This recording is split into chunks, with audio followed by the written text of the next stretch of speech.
変身冒険者スタートアップ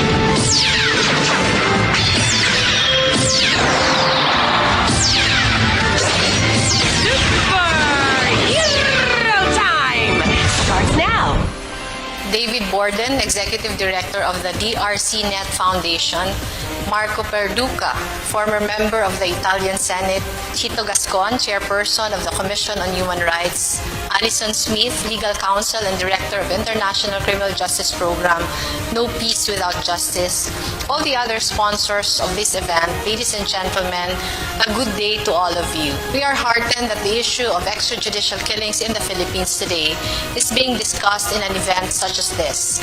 To know that the international community's eyes are on us and to feel that human rights advocates are watching over our country gives us comfort, courage, and hope. It is already February 2017, and the body count due to drug-related killings keeps growing.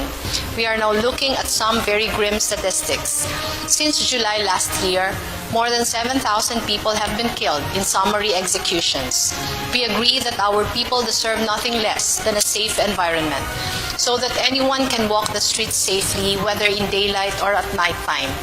But drug abuse should not be treated as one that can be solved with bullets alone.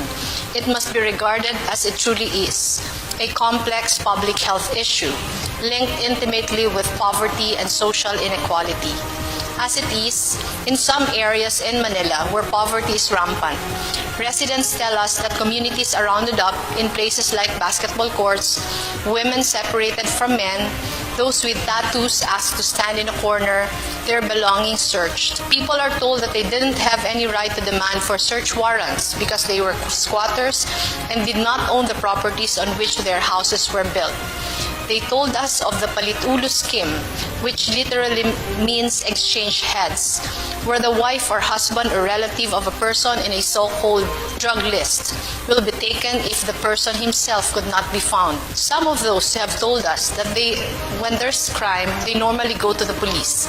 Now they don't know where to turn to. Our people feel both hopeless and helpless, a state of mind that we must all take seriously. This is why the Office of the Vice President supports the rehabilitation of drug dependents.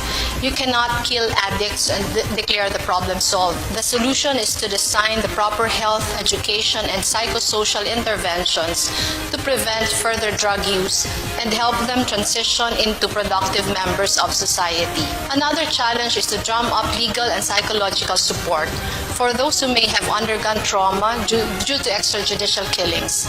We believe that when the public knows its rights under the Philippine Constitution, when the community is united in this knowledge, our people will be better protected. We must tread carefully on this, however, because in some cases reported to us, those who ask for a search warrant, for instance, have been beaten and physically abused for doing so.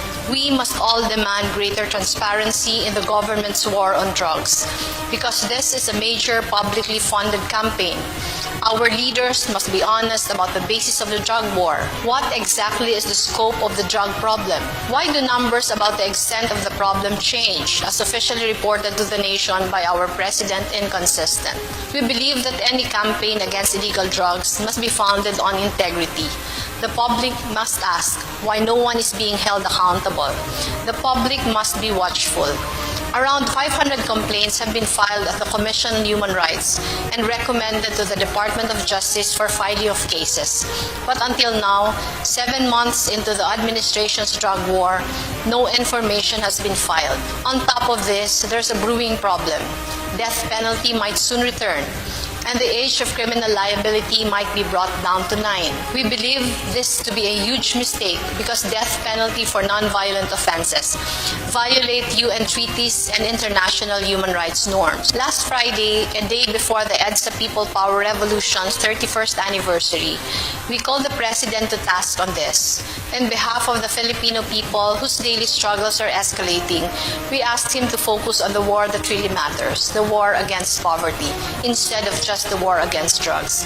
In a public statement, we asked him to direct the nation towards respect for rule of law instead of a blatant disregard for it. We asked him to uphold basic human rights enshrined in our Constitution instead of encouraging its abuse. We asked him to be the leader he promised to be and evoke in our people hope and inspiration instead of fear. We told him, do not allow the lies to distort the truth. We also asked the Filipino people to defy brazen incursions on their rights. Our people have fought long for our rights and freedoms. The Filipino nation has come so far since our country's darkest days. We are not about to back down now. Thank you all for listening. May you have a fruitful discussion moving forward. The Office of the Vice President is looking forward to deepening this conversation further with you.